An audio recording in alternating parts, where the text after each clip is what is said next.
जबकि यातायात सुरक्षा और सड़क हादसों में मौतें कम करने के लिए ADG traffic doctor BL Meena और डीसीपी ट्रैफिक सुमित मेहड़ा ने रोड मैप भी पेश किया। सम्मेलन में दिन भर हाईटेक पुलिसिंग तकनीक और प्रशिक्षण को अपग्रेड करने पर गहन चर्चा हुई।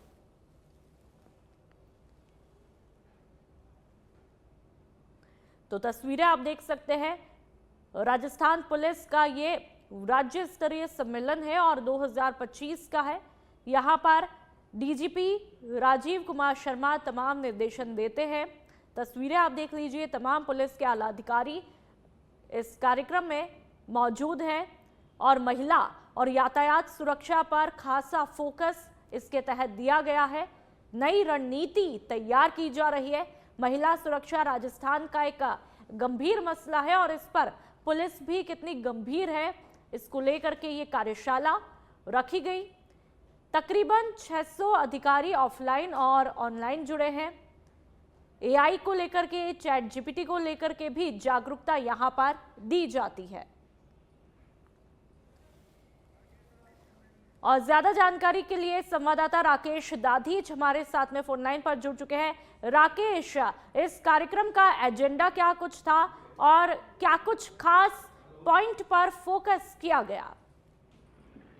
देखिए, मैं आपको बता दूं कि पूर्व में जयपुर में आईजीएसपी कॉन्फ्रेंस का आयोजन किया गया था। उसी के तर्ज पे ये आज जो आरके में ये राज्य स्तरीय पुलिस सम्मेलन शुरू हुआ है डीजीपी राजीव कुमार शर्मा के निर्देश में, जिसमें डीजीपी ने फ्यूचर रोड मैप तैयार किया है कि किस तरह से पुलिस को जो टास्क दिया है वो प्रभावी रूप से लागू हो सके। इसको लिए सत्र शुरू किए गए हैं, जिसमें तमाम जो पुलिस के वरिष्ठ अधिकारी हैं वो अपना अपना संबोधन देंगे।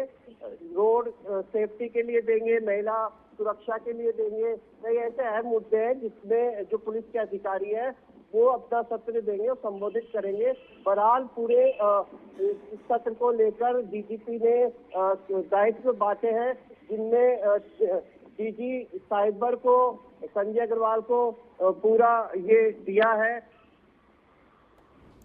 बिल्कुल, लगातार तस्वीरें हम दिखा रहे हैं और राकेश, आप तक मेरी आवाज वापस से पहुंच जाए तो बता दीजिएगा। तो लगातार ये कार्यक्रम की तस्वीरें, और जैसा कि हमारे संवाददाता राकेश ने बताया कि इस कार्यक्रम का एजेंडा, मकसद क्या कुछ है।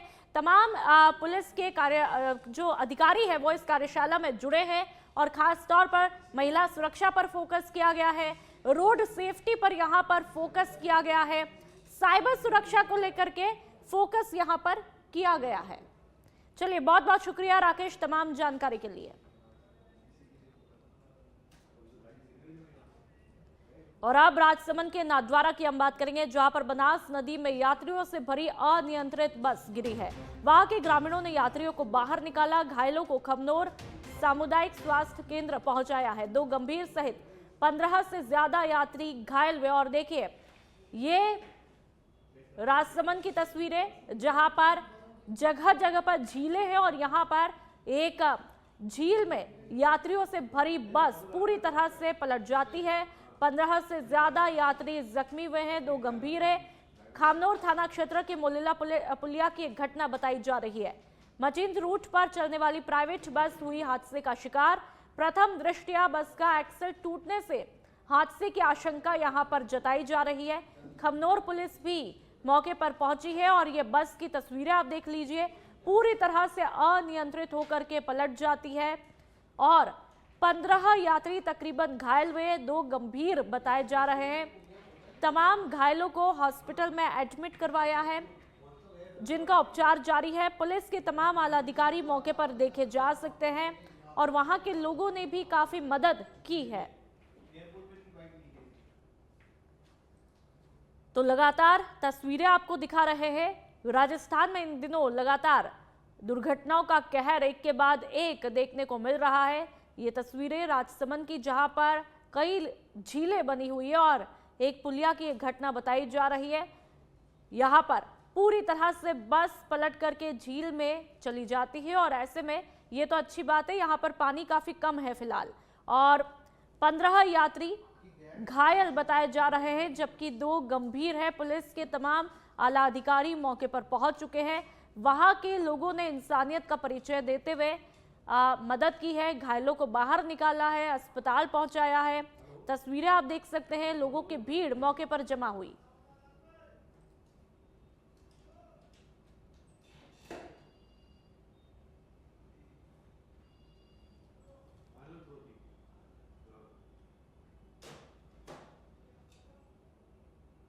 तो तस्वीरें लगातार आप तक पहुंचा रहे हैं किस तरह से। और ज्यादा जानकारी के लिए संवाददाता आनंद हमारे साथ में फोन लाइन पर जुड़ चुके हैं। आनंद, फिलहाल सबसे महत्वपूर्ण घायलों की हालत कैसी है, क्योंकि जो जानकारी मिल रही है 2 गंभीर है, उनकी स्थिति कैसी है और कैसे यह हादसा होता है?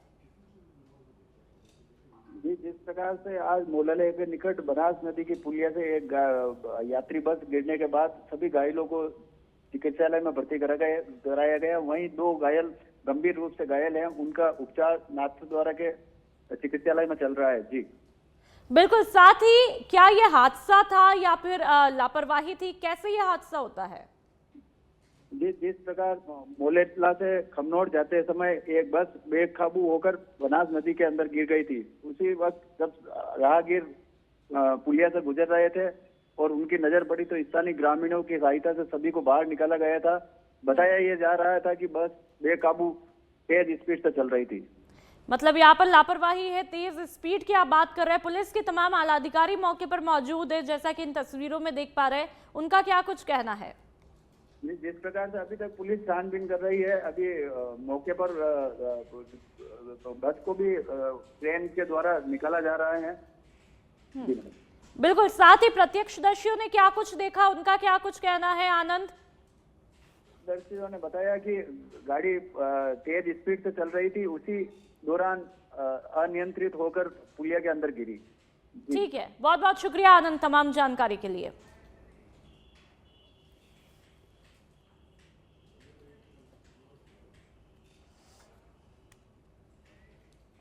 और अब चूरू के रतनगढ़ की हम बात करेंगे, जहां पर नेशनल हाईवे 11 पर बस कार की भिड़ंत हुई। बस और कार की भिड़ंत के बाद में कार में आग लग जाती है। तो बस और कार दोनों के आमने सामने भिड़ंत होती है, जिसके बाद में कार में आग लग जाती है। और देखिए, बेहद डरा देने वाली ये तस्वीरें, क्योंकि कार पूरी तरह से राख में तब्दील हो जाती है। कार में जिंदा जलने से चालक की मौत हुई। बेहद दुखद खबर, कार आग का गोला बन जाती है और देखते ही देखते धू धू कर कार जल जाती है। आग को बुझाने का प्रयास यहां पर किया जा रहा है। NH 11 पर टीडियासर टोल के पास की घटना है। नगरपालिका, दमकल और पुलिस मौके पर पहुंची है। तो तस्वीरें आप देख सकते हैं, कार पूरी तरह से राख में तब्दील हो चुकी है। डूंगरपुर के 84 थाना क्षेत्र के विकास नगर इलाके में 37 साल के युवक सुरेश बुझ ने गुरुवार देर शाम को अपने ही घर के आंगन में एक पेड़ से अपने बेल्ट का फंदा लगा करके आत्महत्या कर ली। मृतक के बड़े भाई के द्वारा पुलिस को दी गई रिपोर्ट के मुताबिक परिजनों ने इसे आत्महत्या मानते हुए किसी पर कोई भी संदेह या फिर शक जाहिर ही नहीं किया है। मृतक सुरेश बुझ के 2 बेटे और 1 बेटी भी है। पुलिस ने परिजनों की रिपोर्ट पर कार्रवाई करते हुए शव का पोस्टमार्टम करा के उसे परिजनों को सौंप दिया है। आज सुबह सूचना मिली कि सुरेश पिता भीमा बुझ निवासी बेटी जाटा अपने घर के सामने एक वृक्ष से गले में बेल्ट का फंदा लगा आत्महत्या कर ली है। इस पर मौके पर पहुंच लाश को लाकर मुर्दाघर में रखी है। उसके भाई प्रकाश की रिपोर्ट पर जयपुर से खबर, जहां पर ब्रह्मपुरी इलाके में पॉन्ड्रिंग पार्क के पास में बुधवार रात को स्कूटी खड़ी करने की बात को लेकर के 2 पक्षों में विवाद हुआ, जहां पर कुछ देर बाद ही विशेष समुदाय के युवकों ने साथियों को बुला लिया और वहां पर झगड़ा करना शुरू कर दिया। तस्वीरें आप देख लीजिए, जिसमें ठेले वाले के साथ में दूसरे युवक घायल हो जाते हैं। तो वहीं थाने पर आक्रोशित भीड़ ने जय श्री राम के नारे लगाए और कार्रवाई की मांग की है। तो वही घटना की जानकारी मिलते ही हवा महल विधायक स्वामी बाल मुकुंदाचार्य महाराज थाने पर पहुंच जाते हैं। तस्वीरों में भी आप देख लीजिए, जहां पर पुलिस के उच्च अधिकारियों से दोषियों को जल्द गिरफ्तारी और सांप्रदायिक हिंसा फैलाने वालों के खिलाफ सख्त कानूनी कार्रवाई करने के निर्देश जारी किए। साथ ही उन्होंने प्रशासन से शांति और कानून व्यवस्था बनाए रखने के लिए उचित कदम उठाने के भी आदेश दिए। अशांति और हिंसा फैलाने में शामिल लोगों के खिलाफ तत्काल कार्रवाई की मांग भी की है। तो वहीं पर आरएसएस, बजरंग दल, विश्व हिंदू परिषद के स्वयंसेवक, बीजेपी कार्यकर्ता, व्यापारी गण आदि मौजूद रहे। जयपुर के दूदू की हम बात करेंगे, जहां पर बाइक और स्कूटी में हुई आमने सामने टक्कर। हादसे में बाइक चालक और स्कूटी चालक गंभीर रूप से घायल हुए। सूचना पर दूदू पुलिस मौके पर पहुंची है। दोनों घायलों को उपजिला अस्पताल भिजवाया है। NH 48 पर अजमेर जयपुर के सर्विस लाइन पर यह हादसा होता है। तो तस्वीरें आप देख सकते हैं कि किस तरह से बाइक चालक और स्कूटी सवार दोनों की आमने सामने भिड़ंत होती है। और आपने देखा बाइक कितनी तेज स्पीड से आती है और अनियंत्रित होकर के ये भिड़ंत, रफ्तार का कहर। लोग आए दिन तमाम न्यूज चैनल पर ये तस्वीरें देखते हैं, लेकिन उसके बावजूद कोई सबक नहीं लेते और रफ्तार का कहर दिन ब दिन बढ़ता ही जा रहा है। लगातार जगह जगह पर बोर्ड भी लगे होते हैं, दुर्घटना से भाई देर भली, लेकिन उसके बावजूद ये तबका जो हमेशा जल्दबाजी में रहता है, कुछ क्षण की देरी से हो सकता है कि हादसा टल जाए, लेकिन उसके बावजूद किसी भी तरह से कोई सबक नहीं लिया जाता है और आपकी लापरवाही, आपकी गलती कहीं ना कहीं दूसरों पर भी भारी पड़ती है। और आप टोक की उनियारा की हम बात करेंगे, जहां पर सामुदायिक स्वास्थ्य केंद्र नगर फोर्ट में सुविधाओं की कमी को लेकर के नगर फोर्ट के ग्रामीण जनता के साथ में सड़कों पर उतर आए और मुख्यमंत्री के नाम तहसीलदार रामधन मीणा को ज्ञापन भी सौंपा। ज्ञापन में ग्रामीणों ने कर्मचारियों के समय पर नहीं आने, समुचित चिकित्सा सुविधाओं की अनुपलब्धता समेत कई गंभीर आरोप लगाए और अस्पताल के खिलाफ जम करके नारेबाजी की। ग्रामीणों ने मुख्यमंत्री से राजकीय सामुदायिक स्वास्थ्य केंद्र की समस्याओं का जल्द ही शीघ्र समाधान करने की मांग भी की है। तो वहीं इस जनहित खबर के प्रकाशन को लेकर के अस्पताल के कुछ कर्मचारियों ने एक मीडिया कर्मी के साथ में मारपीट की। ज्ञापन सौंपने के दौरान बड़ी संख्या में ग्रामीणों के साथ में पुलिस मौके पर रही, लेकिन अब तक दोषी कर्मचारियों के खिलाफ कोई कार्रवाई ही नहीं की गई। यहाँ पे जितने भी डॉक्टर कंपाउंडर वो हैं, ना तो कोई इमरजेंसी वार्ड में किसी का इलाज करने का वो है, सुविधा बिल्कुल नहीं है। 10:30-11 बजे के आसपास डॉक्टर आते हैं। मैं मेरी मिसेज को एक दिन दिखाने गया। सरदार शहर पुलिस ने मेगा हाईवे पर ट्रक की कैबिन से 10 लाख रुपए की लूट का मामला महज 10 घंटे में ही सुलझा लिया। पुलिस ने 2 आरोपी राजीव और सुनील को गिरफ्तार करके 10 लाख रुपए नगद और लूट में प्रयुक्त कैंटर वाहन बरामद किया। शिकायतकर्ता बलजीत ने बताया कि वह 18 नवंबर की रात अपना ट्रक दिल्ली से बीकानेर की तरफ ले जा रहा था। तब रास्ते में सुनील ट्रक में सवार हो चुका था। रात को सरदार शहर बीकानेर बाईपास स्थित गणेश होटल पर भोजन के दौरान राजीव और सुनील ने मौके का फायदा उठाकर ट्रक की कैबिन में रखे 10 लाख रुपए चोरी करके फरार हो गए। थानाधिकारी मदनलाल बिश्नोई के निर्देश पर पुलिस ने तुरंत कार्रवाई करते हुए आरोपियों को धर दबोचा गिरफ्तार किया है। झुंझुनू में 23 से 25 नवंबर तक 0 से 5 साल तक के बच्चों को पोलियो की खुराक पिलाई जाएगी, जिसके लिए 1,66,038 बच्चों को लक्षित किया गया है। इसके तहत 1,566 पोलियो बूथ भी बनाए गए और 3,132 टीमें जिले के 3,84,197 घरों में जाकर के बच्चों को खुराक देगी। 26 transit team railway station, bus stand और अन्य सार्वजनिक स्थलों पर पोलियो खुराक उपलब्ध करवाएगी। इस मौके पर जिला मुख्यालय पर जागरूकता रैली का भी आयोजन किया गया, जिसे जिला कलेक्टर डॉक्टर अरुण गर्ग ने हरी झंडी दिखाकर के रवाना किया। सीएमएचओ डॉक्टर छोटेलाल गुर्जर और आरसीएचओ डॉक्टर दयानंद सिंह भी मौजूद थे।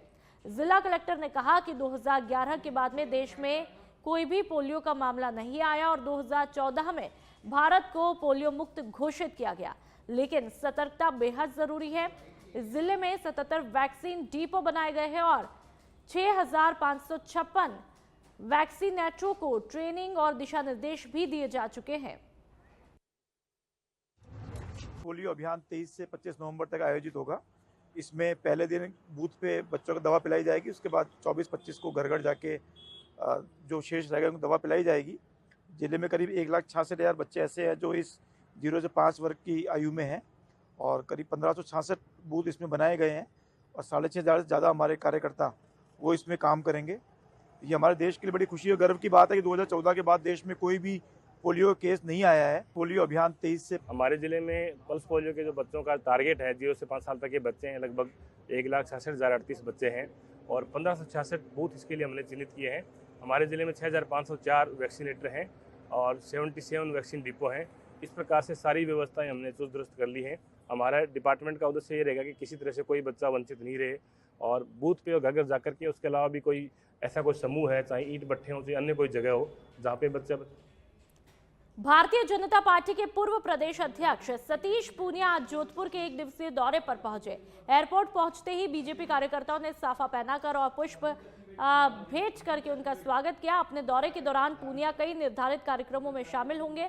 पूर्व प्रदेश अध्यक्ष सतीश पूनिया सर्किट हाउस पहुंचे, वहां पर उन्होंने वहां के प्रतिनिधियों से मुलाकात भी की। सभी कार्यक्रमों के बाद शाम को वे सांचौर के लिए रवाना होंगे।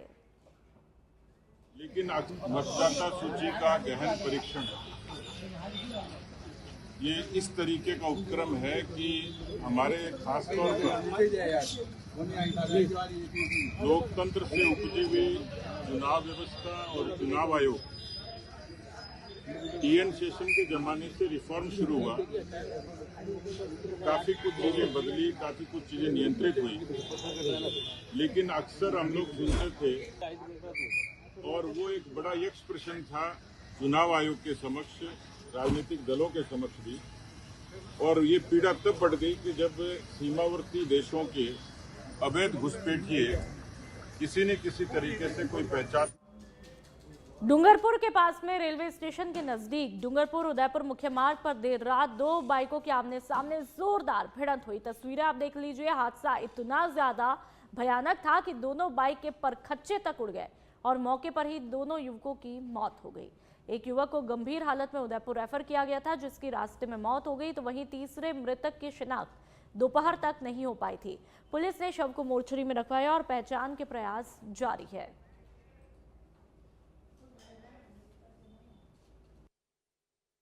मतलब गंभीर हालत में 3 बाइक सवार जो थे और वो गंभीर हालत में चोट पे पहुंचे हैं। और वहाँ पे जैसे हम वहाँ पे पहुंचे अचानक हमने देखा कि एक बाइक सवार को तो दूसरा कोई ले चुका है और दूसरा जो था उसको पूरी तरह से क्षतिग्रस्त हो चुका था वो, और उसे हमें बहुत ही ज़्यादा गंभीर अवस्था में उचित उपचार देकर और तुरंत ही हमें यहाँ पे पहुँचाया है।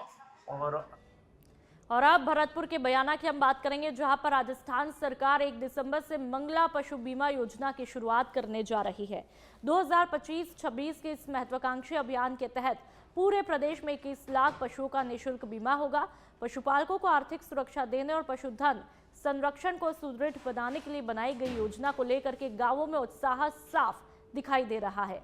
बयाना में करीब 5,000 पशुओं को बीमा दायरे में लाया जाएगा, जबकि हर रेवेन्यू गांव में शिविर लगा करके रजिस्ट्रेशन और बीमा की प्रक्रिया 1 दिसंबर से 31 मार्च तक चलेगी।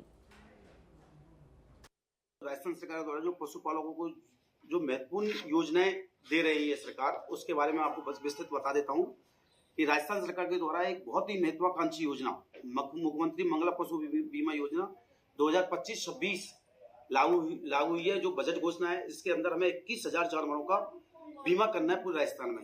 हमारे बयाना ब्लॉक में करीब 5,000 जानवरों को हमें बीमित करना है, जिसके तहत 1 दिसंबर से हम हर रेवेन्यू गांव में एक कैंप लगाएंगे, जिसके अंदर एक डॉक्टर और एक सर्वेयर, एक बीमा एजेंट जाएगा और निःशुल्क, जिसमें कोई प्रीमियम नहीं लेगा, नहीं किसी प्रकार का कोई उनसे कोई पैसा लेगा और उसका निःशुल्क।